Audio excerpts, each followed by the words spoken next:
오늘 누가복음 13장에서 21절 본문을 가지고 부유하나 어리석은 자라는 제목으로 하나님의 말씀 전하도록 하겠습니다. 예수님을 쫓던 수많은 무리 가운데 한 사람이 용기를 내어서 예수님 앞으로 나왔습니다. 그리고 나지막하게 선생님, 내 형을 명하여 유산을 나와 나누게 하소서. 형과 동생의 문제, 그리고 아버지의 이 유산 상속에 관한 문제를 예수님께 의뢰합니다. 사실 유산 상속에 관한 규정은 신명기 21장에 정확하게 기록되어 있습니다. 신명기 21장 16절부터 함께 큰 목소리로 함께 읽겠습니다. 시작. 자기의 소유를 그의 아들들에게 기업으로 나누는 날에 그 사랑을 미움을 받는 자의 아들보다 앞세우지 말고 반드시 그 미움을 받는 자의 아들을 장자로 인정하여 자기의 소유에서 그에게는 두 몫을 줄 것이니 그는 자기의 기력의 시작이라. 장자의 권리가 그에게 있음이니라. 쉬운 얘기로 하면 장자는 다른 아들보다 2배의 몫을 받도록 성경이 기록하고 있다는 겁니다. 특별히 일부 다처의 그런 상황에서도 미움을 받는 자의, 미움을 받고 있던 처의 아들이 장자일지라 할지라도, 아무리 미움을 받는 아들이라 할지라도 장자라 하면 2배의 몫을 주라고 분명히 율법이, 성경이 그렇게 규정하고 있다는 것이죠.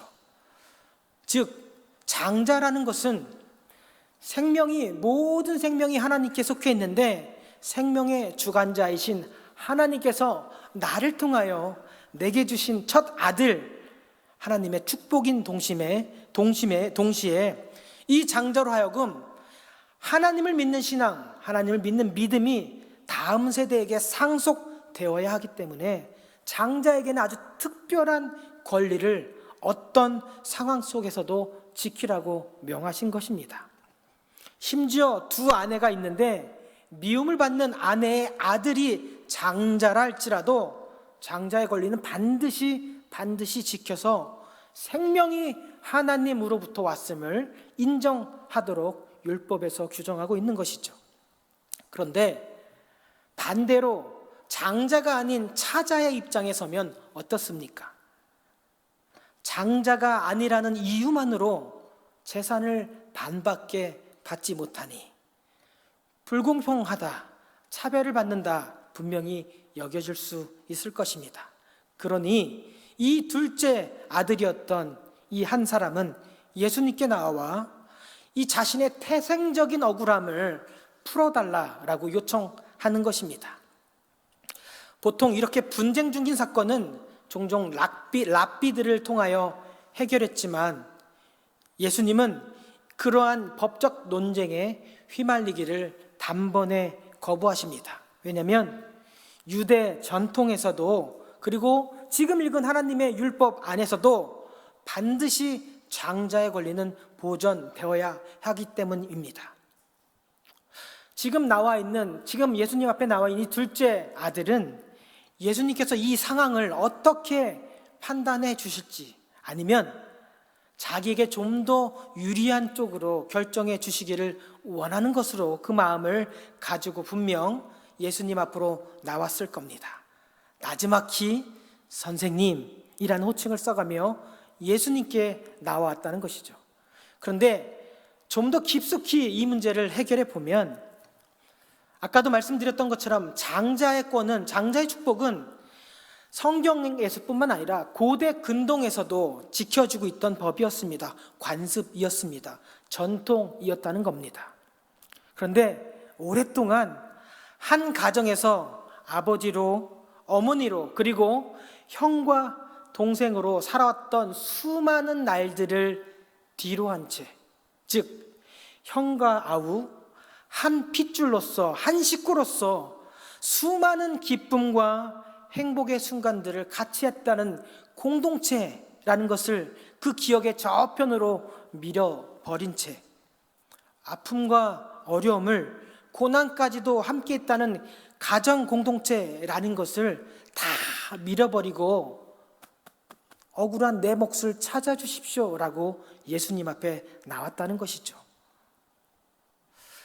자신이 장자가 아니므로 내가 받아야 되는 이 서러움과 억울함 분명 있었을 겁니다.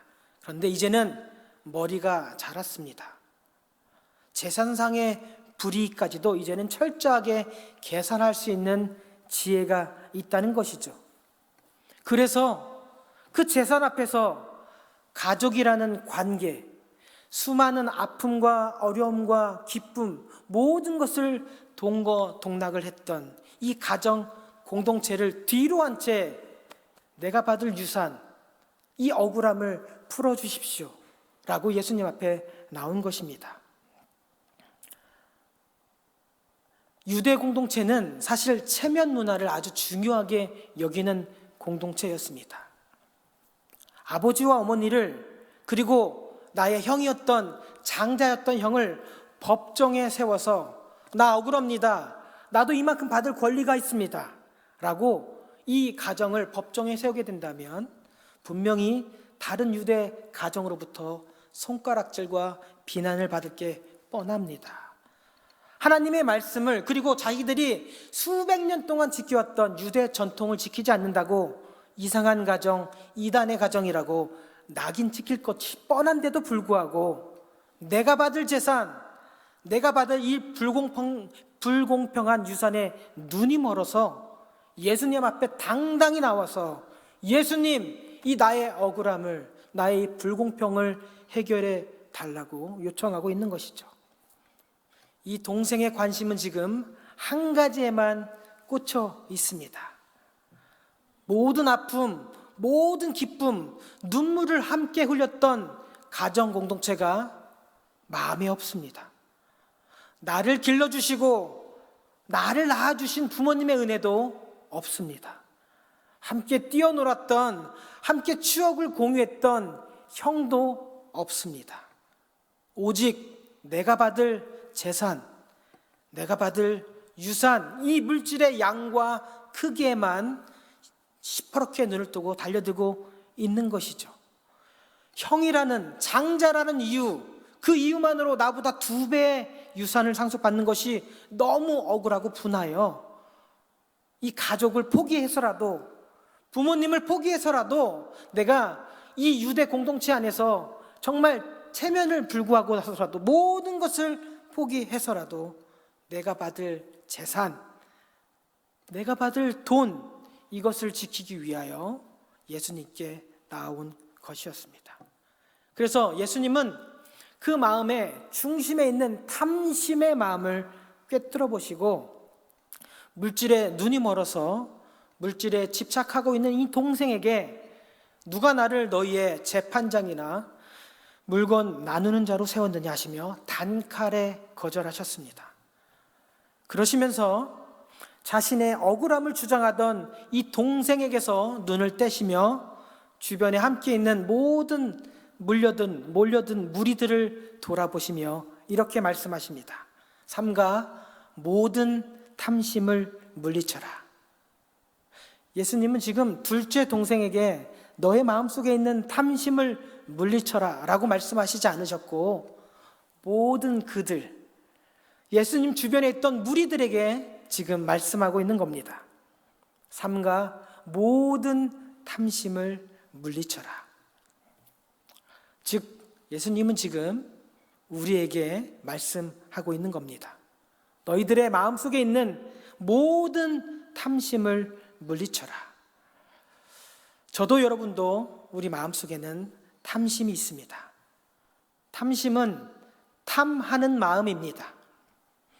내 것이 아닌 것을 탐하는 마음입니다. 그 마음 우리 안에 다 있다는 것을 사실 하나님은 예전부터 아시고 십계명에도 분명히 기록하고 있죠.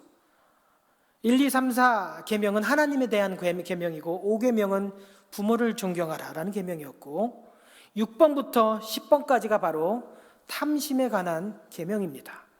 살인하지 마라, 간음하지 마라, 도적질하지 마라, 거짓 증거하지 마라, 내 이웃의 아내나 물건을 탐하지 마라.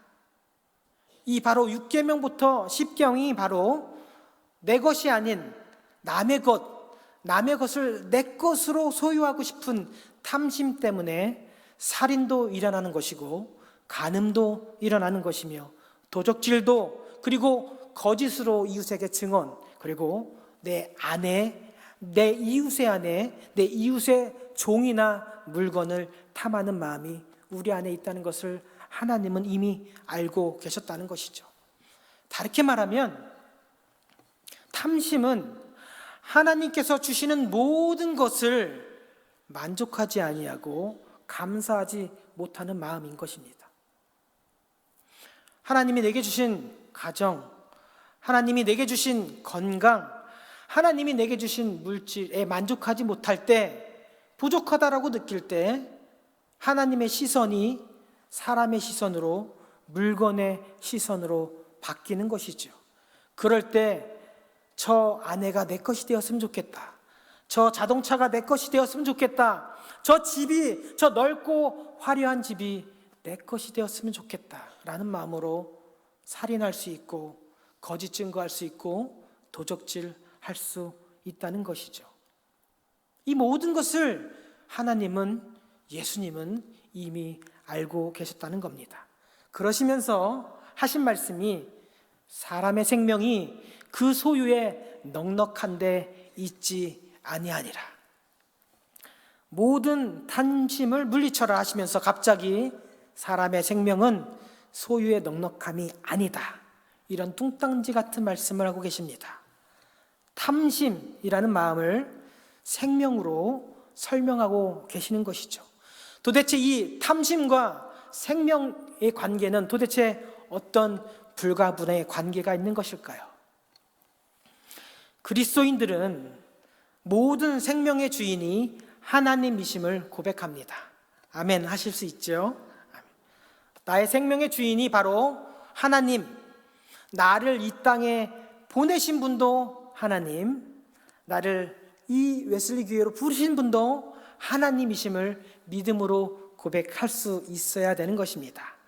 그러면 나를 보내신 분도, 나를 부르신 분도, 내게 생명을 주신 분도 하나님이신데 어찌하여 나를 위하여 살아갈 수 있겠습니까? 나를 부르시고 보내시고 생명을 주신 하나님을 위해서 살아가는 삶, 그것이 바로 성도, 그리스도인의 삶인 것이죠.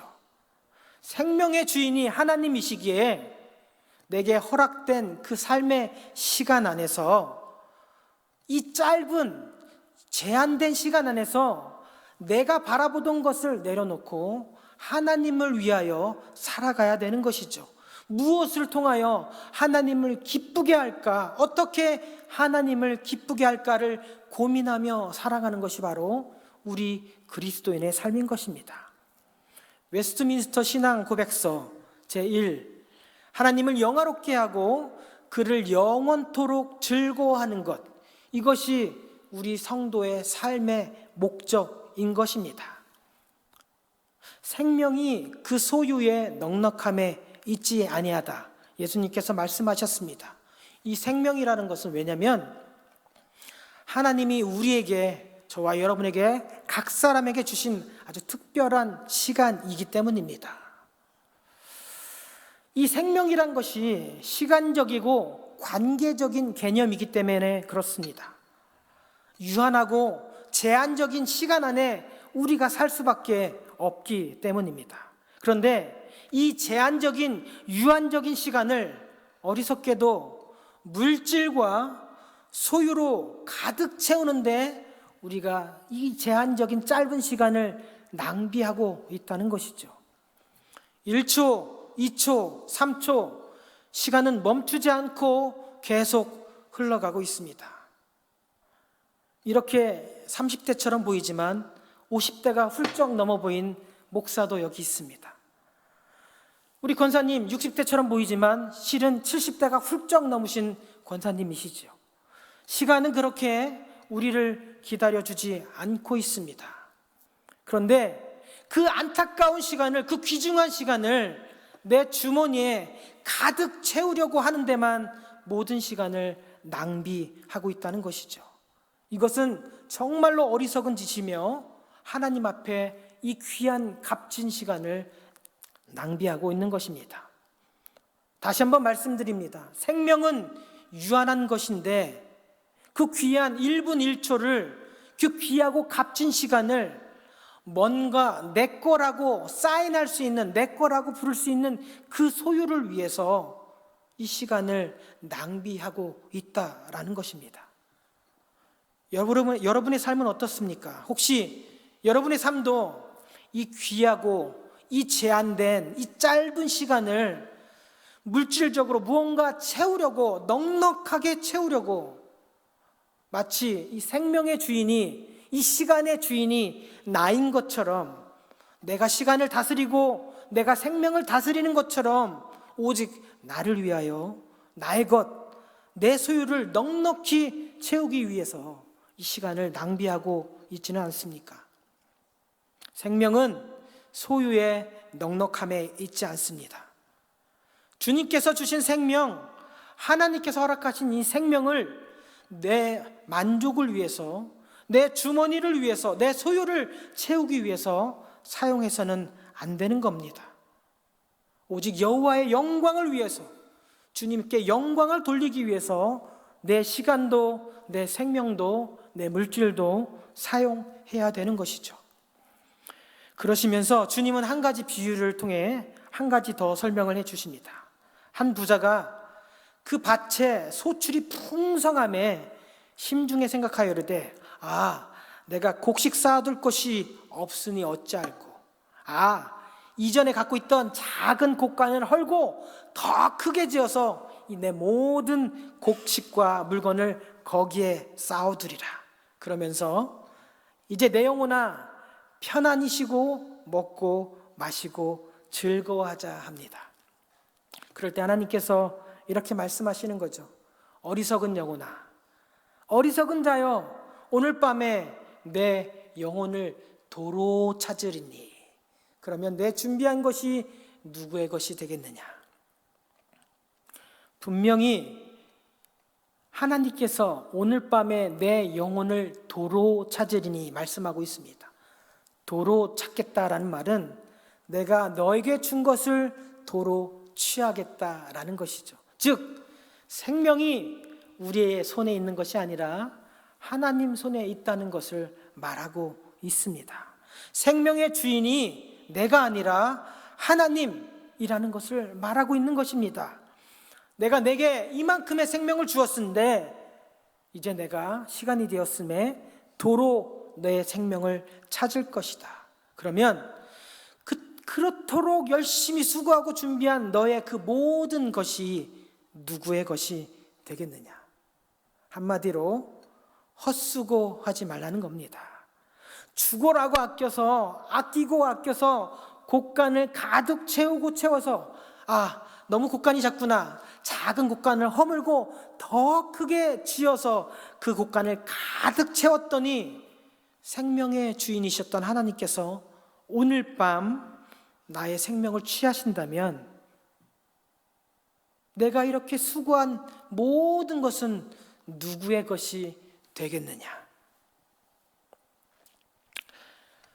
그런데 어떤 분들은 이렇게 생각할 수도 있습니다. 나는 자녀가 많습니다. 내가 준비한 것들 자녀에게 물려줄 수 있을 것입니다. 생명의 주인이 하나님이라 고백할 수 있다면 내 생명도 하나님 것이고 내 자녀의 생명도 하나님의 것입니다. 이 본문을 이렇게 읽을 수 있어야 됩니다. 어리석은 자여, 오늘 밤에 내 영혼과 내 아들의 영혼까지 도로 찾으리니 그러면 내가 준비한 것이 누구의 것이 되겠느냐? 그러나 아직까지 시간이 남아 있습니다. 오늘 밤에 내 영혼을 도로 찾으리니 아직 밤이 우리를 기다리고 있습니다. 베드로에게 예수님께서 말씀하실 때도 오늘 밤에 내가 나를 3번 부인하리라. 아직 시간적 여유가 남았습니다. 베드로는 예수님의 말씀을, 예수님의 경고를 마음에 새겨두지 않고 그 밤에 찾아가서 결국 3번 예수님을 부인하고 저주까지 하게 됩니다. 오늘 밤에 내 영혼을 도로 찾으리니 라는 것은 아직 우리가 우리의 마음을 돌이켜 회개할 시간이 남아있다는 것을 예수님께서 말씀해 주고 있습니다. 그러니 생명의 주인이 내 것이다, 시간의 주인이 내 것이다, 물질의 주인이 나다 라고 고백하시고 있었다면 아직 밤이 오기 전에 하나님의 말씀 앞에 사람의 생명이 소유의 넉넉함에 있지 않다는 것을 기억하시며, 하나님, 내게 생명 주셨는데, 내게 시간 주셨는데, 내게 재물을 주셨는데 내가 잊고 살았습니다. 이제 생명의 주인이 하나님을 고백합니다. 내 시간의 주인이 하나님임을 고백합니다. 내 재산의, 내 재물의 주인이 하나님임을 고백합니다. 이렇게 나아갈 때 하나님은 우리를 어리석은 자라 부르지 않을 것입니다. 하나님 앞에서 어리석다라는 것은 이 땅에서 부여할 수 있습니다. 그러나 이 땅이 끝날 때에는 이 땅에서 부여한 것이 무슨 의미가 있겠습니까? 그러니 마음을 돌이키고 생각을 돌이켜서 생명의 그 뜻이 소유의 넉넉함이 아니라 생명은 하나님께 속했습니다 라고 고백할 수 있는 저와 여러분 되시길 예수님의 이름으로 축복합니다. 아들을 위해서, 자녀를 위해서 내 물질을 준비했습니다 라고 고백했던 저와 여러분도 이제는 아들과 자녀를 위한 물질이 아니라 하나님께서 내게 주신 물질, 이제 하나님께 드리겠습니다. 하나님께서 필요하신 곳에 사용하시도록 내 것을 하나님께 맡기겠습니다 라는 믿음의 고백으로 이 땅에서 부유하지만 어리석은 자가 아니라 하나님 앞에서 지혜로운 자로, 하나님 앞에서 현명한 자로, 그래서 하나님께서 허락하신 영원한 생명을 소유하시는 저와 여러분 되시길 예수님의 이름으로 축복합니다. 기도하겠습니다.